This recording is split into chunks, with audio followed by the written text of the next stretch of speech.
Hello সবাইকে, কেমন আছো তোমরা সবাই? আশা করি ভালো আছো, সুস্থ আছো। আবারও নতুন একটা ব্লগ নিয়ে হাজির হলাম তোমাদের মাঝে। যে যেখান থেকেই আমার ভিডিওটি দেখছো সবাইকে জানাই আমার আন্তরিক শুভেচ্ছা এবং ভালোবাসা। ভিডিওর শুরুতেই আমার প্রিয় আপু এবং দিদিভাইদের উদ্দেশ্যে একটা কথা বলতে চাই। তোমরা যদি আমার ভিডিওটি ক্লিক করে থাকো, প্লিজ একটা লাইক দিয়ে ফুল ওয়াচ করে দিও। তোমাদের একটা লাইক আমার ভিডিওটি অনেকের মাঝে পৌঁছে দিতে সাহায্য করবে। আর যারা আমার ভিডিও দেখো কিন্তু এখনও আমার চ্যানেলটিকে সাবস্ক্রাইব করোনি, তাদের উদ্দেশ্যে একটা কথা বলতে চাই। যদি আমার ভিডিওটি কোনো একটা অংশ তোমার কাছে ভালো লেগে থাকে তাহলে প্লিজ সাবস্ক্রাইব করে আমার পাশে থাকতে পারো। যাই হোক, আজকে মুরগি রান্না করব। ভাবলাম যে মাটির যে কড়াইটা এনেছি সেটার মধ্যে রান্না করি। মুরগি রান্না করতে তো আমরা সবাই পারি, এটা তো আসলে দেখানোর মতো কিছু নাই। তারপরও একটু শেয়ার করলাম। তো সব কিছু একসাথে দিয়ে হাত দিয়ে ভালো করে মেখে তারপরে রান্না করব। ঢাকনা দিয়ে ঢেকে একটু ভালো করে কষিয়ে কষিয়ে রান্না করব। আসলে এই ঢাকনাটা এই কড়াইয়ের না, আমার একটা হাঁড়ি ছিল, ওই হাঁড়িটার ঢাকনা এটা। হাঁড়িটা ভেঙে গেছে কিন্তু ঢাকনাটা আমি রেখে দিয়েছিলাম, এখন এটা কাজে লাগাচ্ছি, কারণ কড়াইয়ের সাথে তেমন ঢাকনা ছিল না। তো আমার মুরগি কষানো হয়ে গেছে, এখন গরম জল দিয়ে দেব। ঝাল ঝাল পাতলা ঝোল করে রান্না করব। একদম অল্প আঁচে রান্না করছি, কারণ ভয়ে আছি যদি ফেটে যায়। তো যাই হোক, মাটির কড়াইতে রান্না করলে মাটির একটা স্মেল আসে, অনেক সুন্দর, খাওয়ার সময় খুবই ভালো লাগে।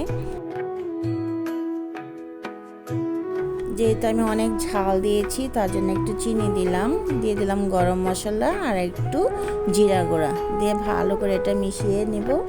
নেড়ে চেড়ে 5 মিনিটের মতো রান্না করে নামিয়ে ফেলবো। তো রান্না প্রায় হয়ে গেছে, এখন নামিয়ে নেব। এই তো আমার হয়ে গেল শীতের নতুন আলু দিয়ে ঝাল ঝাল পাতলা মুরগির মাংসের ঝোল। এখন বাঁধাকপি রান্না করব, তার জন্য আমার 2টো ডিম লাগবে। তো ডিম দুটাকে আগে ফেটিয়ে নিচ্ছি। বাঁধাকপি আসলে অনেক কিছুর সাথে অনেকভাবে রান্না করা যায়। বাঁধাকপি যেভাবেই রান্না করুক না কেন খেতে আসলে ভালোই লাগে যদি ভালো মতো রান্না করা যায়। আমার রান্নাঘরটা এতটাই ছোট যে সব কিছু একসাথে রেখে কাজ করা যায় না, তাই মাংসটাকে রান্না করে নিয়ে এখন বাঁধাকপিটা রান্না করব। কড়াইতে অনেকটা পরিমাণ সর্ষের তেল দিয়েছি, তাতে রসুন ফোড়ন দিলাম। এখন দিয়ে দেবো পেঁয়াজ দিয়ে ভালো করে একটু ভেজে নেব। বাঁধাকপি রান্না করতে গেলে তেলের পরিমাণটা একটু বেশি প্রয়োজন হয়, তেল কম হলে বাঁধাকপি খেতে ভালো লাগে না। তো এখন দিয়ে দেব টমেটো দিয়ে ভালো করে একটু নেড়ে চেড়ে নেব যাতে নরম হয়ে যায়।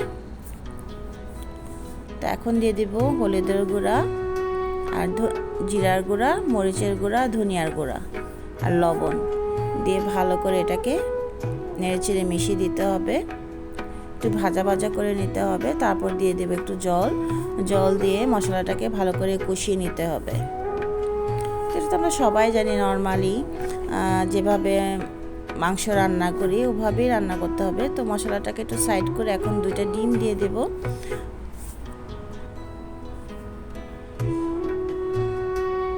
ডিমটাকে ভালো করে একটু নেড়ে চেড়ে ভেঙে নেব যাতে ডিমটা ঝুরি হয়ে যায়। তো এখন মশলার সাথে মিশিয়ে দেব ভালো করে। তারপর দিয়ে দেব কাঁচামরিচ, মটরশুঁটিটা আমার গত বছরের ছিল, সেটাই দিলাম। দিয়ে ভালো করে মিশিয়ে এখন বাঁধাকপিটা দিয়ে দেব। বাঁধাকপিটা আমি আগেই সিদ্ধ করে নিয়েছি যাতে রান্নাটা তাড়াতাড়ি হয়ে যায়, কারণ যেহেতু আমি সিলিন্ডার ব্যবহার করি আমার অনেকটাই হিসাব করে কাজ করতে হয় আর কি। তো আগে সিদ্ধ করে নিলে রান্নাটা অনেক তাড়াতাড়ি হয়ে যায়। তো ভালো করে মিশিয়ে এখন একটু জল দিয়ে ভালো করে নেড়েচেড়ে মিশিয়ে একটু ঢাকনা দিয়ে 5 মিনিটের মতো রান্না করে নেব যাতে বাঁধাকপির সাথে মশলাটা ভালো করে মিশে যায়। তখন 5 মিনিট হয়ে গেছে, এখন এটাকে নেড়েচেড়ে ভাজা ভাজা করে নিতে হবে। শুক্রবার দিন আসলে অনেক কাজ থাকে, অনেক রান্নাবান্না থাকে, যেহেতু বর থাকে সব কিছু আসলে শেয়ার করা যায় না, অনেক ঝামেলার মধ্যে থাকতে হয়। এই তো আমার বাঁধাকপি হয়ে গেছে। তো অফ ক্যামেরা আমি ডালও রান্না করে নিয়েছি। অনেক কাজই আসলে করতে হয়েছে, সব কিছু তো আসলে দেখানো যায় না। এই তো আমার আজকের বাঁধাকপি আর মুরগির মাংসের ঝোল, দুইটা রান্নাই খুব মজা হয়েছে। আমার বরের অনেক দিন ধরে দাঁতে ব্যথা ছিল, তো ওষুধ খাচ্ছিল, ব্যথা আসলে কমে আবার বাড়ে। ডাক্তারের কাছে যাবে বলে যাওয়া হচ্ছিল না, তার সময় হচ্ছিল না। তো আজকে হঠাৎ করে এত ব্যথা, মানে সে ব্যথায় পাগলের মতো হয়ে যাচ্ছিল। তো পাশেই সরকারি হসপিটাল ছিল, সেখানে নিয়ে আসলাম। তখন প্রায় 10টার মতো বাজে, মানে অনেক ভিড় ছিল ভিতরে। কার যেন মাথা ফেটে গেছে, এগুলো রক্ত আমি আসলে ভিতরে ঢুকি নেই, বাইরে থেকে একটু ভিডিও করলাম। শুক্রবার দিন তো আসলে কোনো ডাক্তারই বসে না, তো হঠাৎ ব্যথা, তাই বাধ্য হয়ে এখানে আসতে হলো। ইমার্জেন্সিতে দেখানো হয়েছে আর কি। তো আজকে ভিডিও এই পর্যন্তই, আবারও দেখা হবে নতুন কোনো ভিডিওতে। সবাই ভালো থাকো, সুস্থ থাকো এবং নিরাপদে থাকো।